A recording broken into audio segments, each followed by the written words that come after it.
अस्सलाम वालेकुम नाज़रीन, मैं हूं अब्दुल अजीम। 7H न्यूज़ में आपका इस्तकबाल है।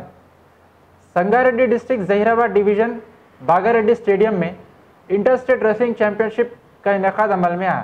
इस मुकाबले में दूसरी रियासतों के पहलवानों ने भी हिस्सा लिया। इस मौके पर हैदराबाद के मशहूर और मारूफ जफर पहलवान भी मौजूद थे और उन्होंने मीडिया से बात करते हुए तफसीलात बताई। पेश है इस मामले पर हमारे नुमाइंदे कलीम की ये रिपोर्ट। मेरे बाप दादा अली उस्ताद निजाम के शाही पहलवान थे। उस हिसाब से पहलवानी में अपने वेट का चैंपियन था। आंध्रा में कई बार पुलिस में भी लिया गया। मैं उसी नाते नाम ऊपर वाला दिया तो हैदराबाद से सलाउद्दीन अवैसी साहब एमआईएम से 2 टाइम याकूब पे टिकट दिए काउंसलर जी का। मैं कामयाब काउंसलर, लोग बोलते कामयाब काउंसलर, ईमानदार काउंसलर लोग बोलते। मैं अपने वेट का कई बार चैंपियन रह चुका हूँ। नेशनल भी गया, मैं साउथ भी चैंपियन रहा। तो मैं मुबारकबाद देता हूँ, इस साल इंशाल्लाह करते रहे। जैसे भी अली साहब बोले, जैसे अली साहब जैसा बोले, कोई साहब 20,000 दिए, कोई 10,000 दिए, 24,000 से पूरे दंगल का खर्चा मैं अपनी जात पे कराता हूँ।